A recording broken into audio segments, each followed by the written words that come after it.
Mon père m'a cassé le doigt avec un marteau parce que j'ai demandé pourquoi ma sœur avait un steak et moi, des restes. Les filles inutiles ne méritent pas de doigts, a ri mon père. Les déchets ont les restes, a craché ma mère. Je leur ai servi une vengeance qu'ils n'ont pas pu avaler.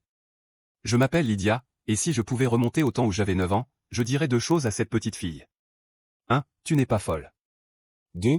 Tu n'es pas l'erreur qu'ils ont dit que tu étais. Mais à l'époque, je ne savais rien de tout cela. Tout ce que je savais, c'est que le dîner avait toujours une apparence différente dans mon assiette par rapport à celle des autres. Ma sœur Cassidy, l'enfant soi-disant miracle, avait de la purée de pommes de terre avec du beurre en forme de fleurs, un steak si tendre qu'il fondait en bouche, et des tranches de pêche fraîche dans un bol en verre refroidi par des glaçons. Moi, j'avais du pain sec et du chou bouilli. Quand je demandais pourquoi, ma mère disait, parce que Cassidy a besoin d'énergie. Toi. Tu es juste toi. Je voulais croire qu'il ne le pensait peut-être pas, que j'imaginais juste des choses. Mais ensuite est venue la nuit où tout s'est brisé, littéralement. S'il vous plaît, abonnez-vous à notre chaîne et dites-nous dans les commentaires d'où vous regardez cette vidéo. J'avais 13 ans. Je venais de rentrer de la bibliothèque de l'école où j'étais resté tard parce que je ne supportais pas d'être à la maison. L'air y était toujours lourd, comme si je marchais sur un sol qui pouvait s'effondrer à tout moment.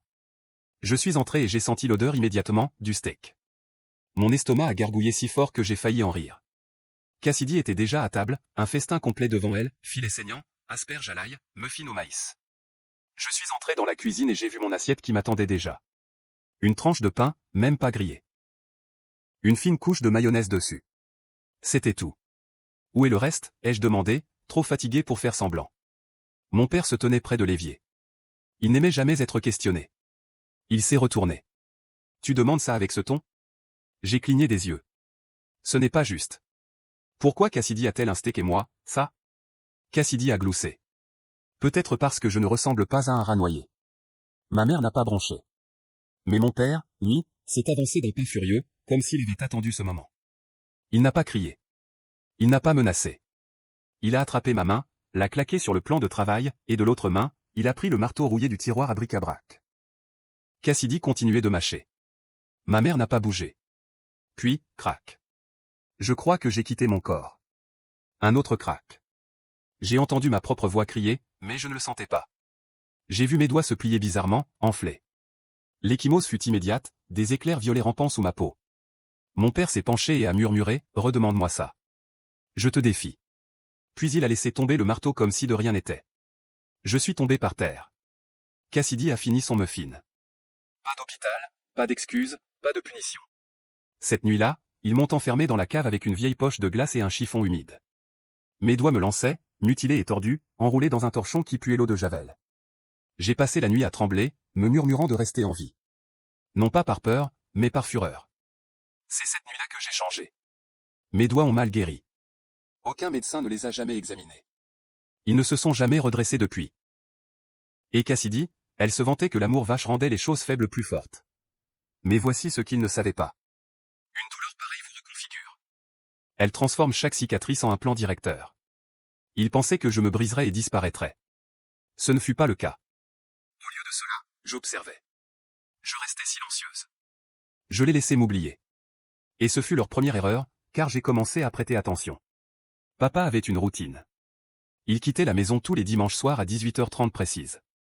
Il disait que c'était pour les affaires du conseil de l'église, mais il ne revenait jamais en sentant les cantiques. Maman avait ses propres secrets, comme se faufiler dans le bureau de l'école après les heures de travail. Elle y travaillait à temps partiel et fouillait dans les fonds de donation. Cassidy était leur chérie, mais elle avait plus d'ennemis que d'amis. Elle n'était pas intelligente, juste bruyante, pas talentueuse, juste privilégiée.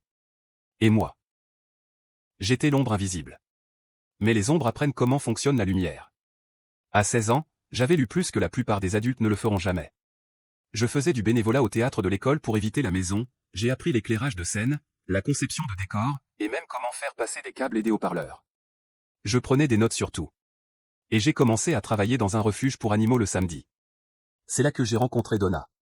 Donna avait la soixantaine, dirigeait le refuge comme une base militaire, mais avait des yeux qui en savaient trop. Un après-midi, elle a vu ma main trembler alors que je ramassais un bac à vaisselle. « Qu'est-il arrivé à tes doigts » demanda-t-elle doucement. J'ai ouvert la bouche, les refermé, puis j'ai haussé les épaules. Une recette de famille, ai-je marmonné.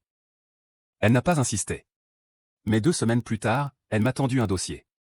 À l'intérieur, des documents officiels, des papiers d'émancipation, des références pour le logement et 3 numéros à appeler si jamais j'avais besoin d'un endroit où aller. Tu n'as rien demandé, dit-elle, mais je vois tout. Je n'ai pas pleuré. J'en avais envie, mais je ne l'ai pas fait.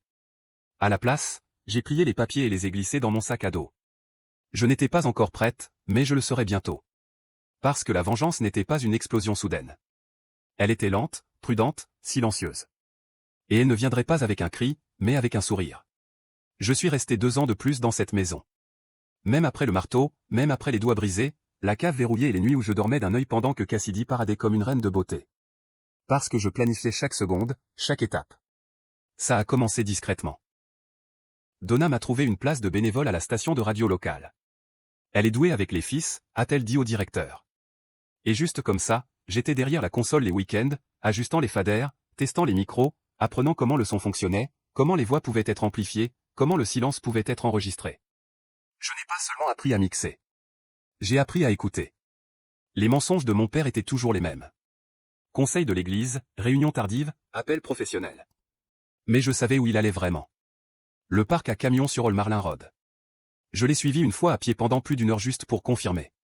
Là, il rencontrait des hommes en bottes chères, parlait à voix basse et chargeait des boîtes à l'arrière de camionnettes banalisées. Mais je n'étais pas intéressé par ses affaires. J'étais intéressé par ce qu'il craignait. Et cela s'est avéré être sa réputation. Il se présentait pour être diacre à son église. Tout en sourire et en fausse prière, serrant des mains comme s'il ne les avait pas utilisées pour détruire les miennes. Cassidy tournait des TikTok mignons sur les valeurs familiales et les soirées avec papa. Et ma mère, elle était maintenant présidente de l'association des parents d'élèves et volait des fonds dans les enveloppes pour les sorties scolaires. Il construisait un héritage de mensonges. Et je le brûlerais avec quelque chose de meilleur que le feu. La vérité. Un soir, alors qu'ils étaient à l'un de leurs dîners de famille chez Applebee's, qui ne m'incluait jamais, j'ai installé un dispositif de surveillance audio bon marché dans le salon, un micro recyclé de la station de radio, caché sous le vieux fauteuil.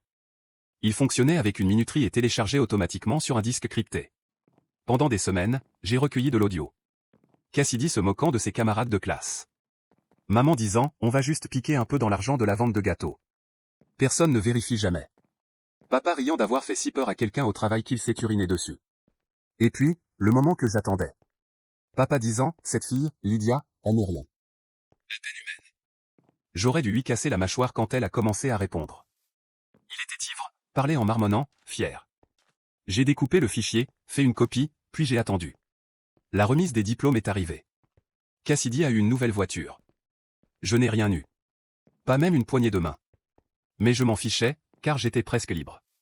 Cette nuit-là, j'ai fait mes valises, scotché une note sur le frigo. Vous m'avez brisé, mais pas pour toujours. Gardez le pain. J'ai une plus grande table maintenant. Lydia. Je suis sorti à minuit, la maison endormie, ne portant qu'un sac à dos et une clé USB. Donna m'a retrouvé au refuge. Elle avait déjà installé un lit de camp et un petit boulot pour nettoyer les chenilles. Je me suis senti plus légère cette nuit-là que jamais auparavant.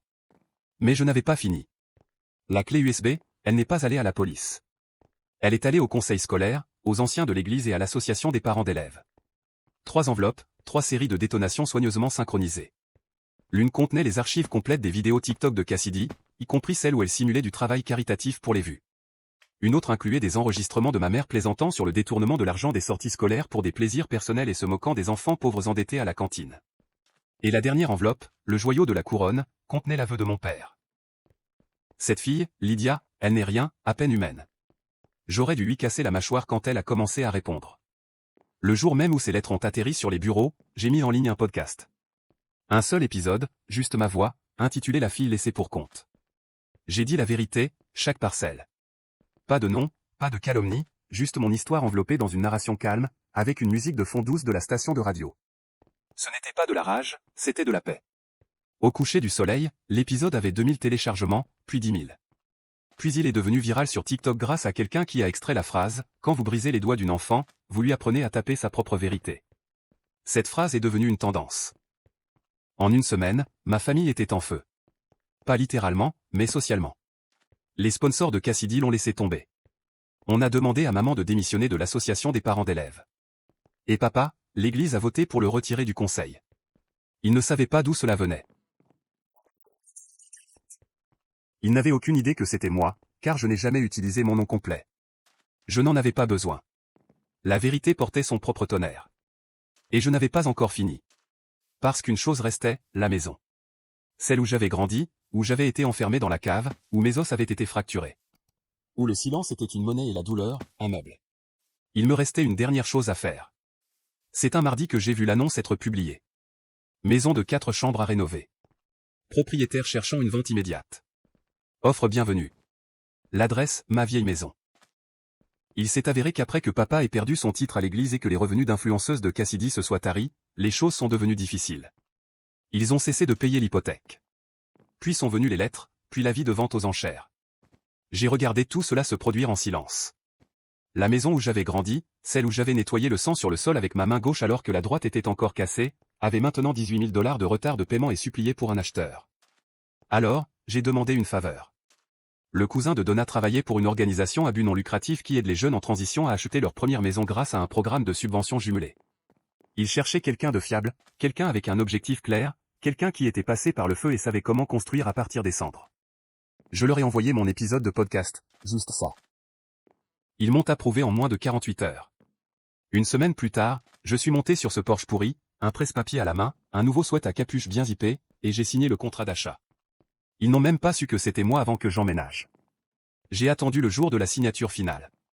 La pelouse était encore jonchée de cartons, Cassidy pleurant au téléphone, papa criant sur quelqu'un que tout cela était faux et qu'ils étaient ciblés. Je suis passé juste devant eux, une clé à la main. Cassidy s'est figé. Quoi? Qu'est-ce que tu fais ici? Papa a levé les yeux, le regard injecté de sang, la bouche ouverte. Je me suis tourné vers eux deux et j'ai souri d'un sourire calme et dangereux. Je vous avais dit que j'aurais une plus grande table. Puis je suis entré. Le silence était délicieux. Ils sont restés là, stupéfaits, tandis que la porte se fermait. Cette nuit-là, je n'ai ni dansé, ni crié, ni mis la musique à fond. J'ai déballé une seule chose. Une table à manger toute neuve, en vrai bois, payée avec mon propre argent. Et dessus, j'ai placé 3 choses, un enregistreur, la radiographie de ma main cassée datant de 2 ans, et une plaque nominative qui disait « Lydia Holloway, survivante, pas servante ». Je n'avais pas besoin de les détruire publiquement. Ils se dévoraient déjà de l'intérieur. Mais je me suis assuré qu'un dernier message arrive à destination. 3 jours après mon emménagement, j'ai organisé mon premier dîner. Pas de famille, des amis, des vrais. D'autres filles du refuge, de la station de radio, même Donna. Et dans chaque assiette, un steak parfaitement saisi.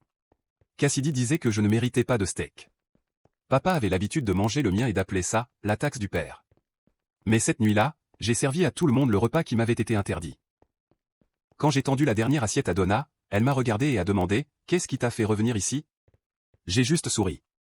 Cet endroit était une prison, ai-je dit. Mais j'ai inversé les serrures. Alors que les rires remplissaient la cuisine, je suis allé dans le couloir et j'ai fixé mon reflet dans le même miroir fissuré où mon père m'avait un jour qualifié d'inutile.